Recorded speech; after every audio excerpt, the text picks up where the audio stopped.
নমস্কার বন্ধুরা, welcome to SB spot zone. আশা করছি তোমরা ভিডিও থাম্বনেল দেখি বুঝতে পেরেছো এই ভিডিওতে আমরা কোন ক্লাবকে নিয়ে কথা বলতে চলেছি।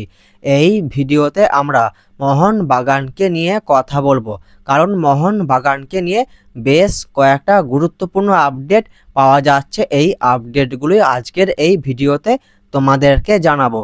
তো চলো ভিডিওটা শুরু করা যাক। মোহনবাগানকে নিয়ে প্রথমেই তোমাদেরকে যে আপডেটটা জানাবো, আশা করি তোমরা সকলেই জানো দিমিত্রি পেত্রাতস তিনি কলকাতায় চলে এসেছেন।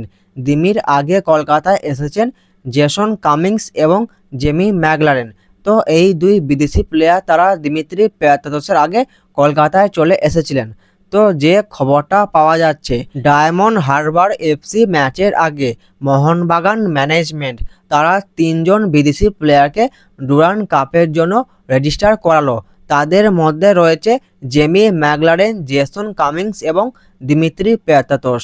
মোহনবাগান ম্যানেজমেন্ট ডায়মন্ড হারবার এফসির বিরুদ্ধে এই ম্যাচের আগে তারা এই তিন বিদেশি প্লেয়ারকে তারা ডুরান্ড কাপের জন্য রেজিস্টার করিয়ে নিল।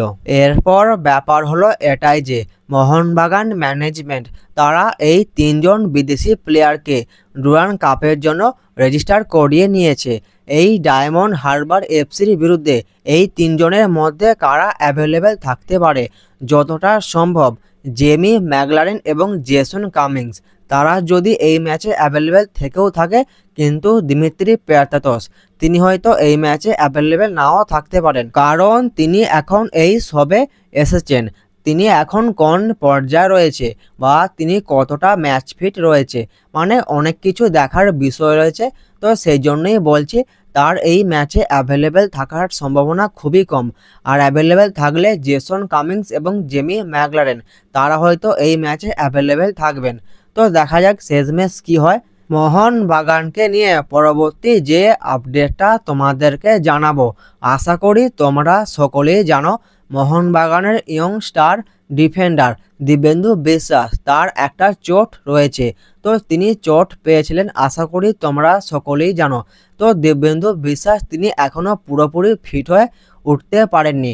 তাকে নিয়ে যে খবরটা পাওয়া যাচ্ছে, ডায়মন্ড হারবার এফসির বিরুদ্ধে দিব্যেন্দু বিশ্বাস তিনি অ্যাভেলেবেল থাকছেন না।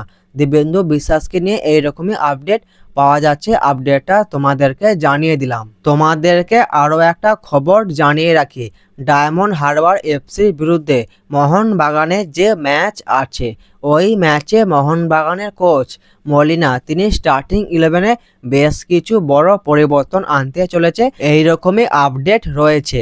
আজকের এই ভিডিওতে তোমাদেরকে এই আপডেটগুলোই জানানোর ছিল, আপডেটগুলো তোমাদেরকে জানিয়ে দিলাম। ভিডিওটা ভালো লাগলে ভিডিওটা অবশ্যই একটা লাইক করে দিও। যারা আমাদের চ্যানেলে প্রথমবার আসবে, চ্যানেলটা অবশ্যই সাবস্ক্রাইব করে দিও।